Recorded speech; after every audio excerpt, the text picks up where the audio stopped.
Welcome to mega 9 TV. నేను మీ జనని. ఏపీలోని అనకాపల్లి జిల్లాలో ఆర్టీసీ బస్సు చోరీకి గురైంది. నర్సీపట్నం డిపోకి చెందిన ఆర్టీసీ అద్దె బస్సు ఆదివారం రాత్రి మాయం కావడంతో అధికారులతో పాటు సిబ్బంది షాక్ అయ్యారు. నర్సీపట్నం డిపో నుంచి నిరంతరం తుని తిరిగే బస్సును రాత్రి విధులు పూర్తయ్యాక సిబ్బంది డిపోలో పార్క్ చేశారు. తిరిగి సోమవారం యథావిధిగా తెల్లవారుజామున 4:30 గంటలకు డ్రైవర్ బస్సును తీసేందుకు చూస్తే అక్కడ బస్సు లేదు. కంగారు పడ్డ బస్సు డ్రైవరు వెంటనే డిపో మేనేజర్, బస్సు యాజమానికి సమాచారం అందించారు.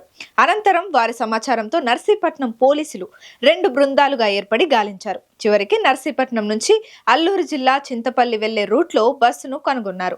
కేసు నమోదు చేసి దర్యాప్తు చేస్తున్నామని నర్సీపట్నం పట్టణ సిఐ గోవిందరావు వెల్లడించారు. విచారణలో తమిళనాడుకి చెందిన సాదిక్ పుష్ప 2 చూసి బస్టాండ్ లో పడుకున్నాడని, వాహనానికి తాళం ఉండడంతో బస్సుతో పరారయ్యాడని తెలిసింది. ఈ రోజు మాకు ఉదయం నేను పోలీస్ స్టేషన్ లో ఉండగా ఒక కంప్లైంట్ వచ్చింది.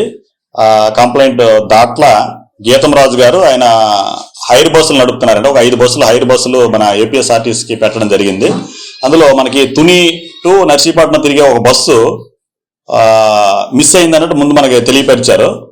అదేమైందంటే మనకి అది తుని నుంచి నర్సీపట్నం వరకు అది హైర్ బస్సు తిరుగుతుంది, పల్లి వెలుగు బస్సు. ఆ బస్సు ఏపీ 31TH0765 నెంబర్ గల బస్సు. ఈ బస్సుని నిన్న డ్రైవర్ గారు నైట్ 10:45 గంటలకు తీసుకొచ్చి తుని స్టాండ్ లో మన ఆర్టీసీ కాంప్లెక్స్ లోనే పార్క్ చేయడం జరిగింది. పార్క్ చేసిన తర్వాత ఆ క్లీనర్ కి అప్పచెప్పాడు అనమాట క్లీన్ చేయమని. క్లీన్ కి సుమారు 1 గంట వరకు ఆయన క్లీన్ చేసి బస్సుని ఆ తాళం దానికి అదే అక్కడ బస్సులోనే వదిలేసి ఆయన ఇంటికి వెళ్ళిపోవడం జరిగింది.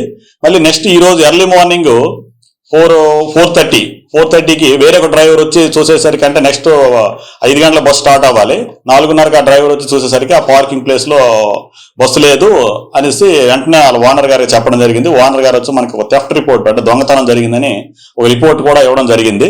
వెంటనే నేను ఉన్నతాధికారులకి తెలియపరిచి ఇమీడియట్ గా మా ఎస్పీ గారికి, డిఎస్పీ గారికి అందరికీ తెలియపరిచాను.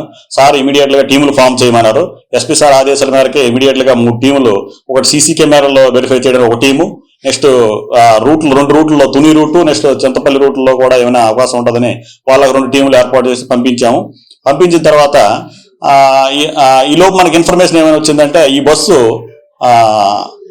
మనకి చింతపల్లి లిమిట్స్ లో చింతలూరు దగ్గరలో ఉందని మనకు ఒక ఇన్ఫర్మేషన్ వచ్చింది. వెంటనే నేను ఎస్పీ గారి నోటీస్ లో పెట్టి ఎస్పీ గారు వెంటనే ఇమీడియట్ గా లోకల్ ఇన్స్పెక్టర్ని కాంటాక్ట్ అవ్వమన్నారు. కాంటాక్ట్ అయితే వెంటనే ఫోన్ చేసి లోకల్ ఇన్స్పెక్టర్ కూడా చింతపల్లి సిఐ గారు కూడా ఇమీడియట్ గా రెస్పాండ్ అయ్యి వాళ్ళకి 2 మెనని ఇమీడియట్ గా పంపించడం జరిగింది. పంపించేసరికి బస్సు అయితే చింతలూరు దగ్గరలో ఒక 500 మీటర్ల దూరంలో ఉంది. వెంటనే ఈ బస్సుని వాళ్ళ మెన సహాయంతో బస్సును ఎక్యూజ్ను కూడా క్యాచ్ చేశారు. ఇమీడియట్లీ వాళ్ళు చేసినట్టు నాకు తెలియపరిచారు. ఈలోగా మన టీం కూడా చింతపల్లి వైపు వెళ్ళింది కాబట్టి వెళ్ళి ఆ బస్సును ఎక్యూజ్ని తీసుకురావడం జరిగింది. ఫర్దర్ గా ఇంకా ఇన్వెస్టిగేషన్ కేసు రిజిస్టర్ చేసాము, ఇన్వెస్టిగేషన్ చేస్తున్నాము. మనకి సీసీ ఫుటేజ్ లో కూడా ఇక్కడ మన నర్సీపట్నం నుంచి టువార్డ్స్ ఇటు చింతపల్లితో వెళ్తున్నట్టు మనకు వచ్చింది. ఇన్వెస్టిగేషన్ చేసి ఫర్దర్ గా నెక్స్ట్ చెప్తానండి. ప్రజెంట్ అయితే మనకి ఎక్యూజ్డ్ మన దగ్గరలో ఉన్నాడు, ప్రాపర్టీ కూడా ఇంటాక్ట్ రికవర్ అయింది, బస్సు మన దగ్గరే ఉంది. ఫర్దర్ గా ఉన్నది మనకి మళ్ళీ ఉన్నతాధికారుల ఆదేశం మేరకు తర్వాత తెలియపరుస్తానండి. Thank you.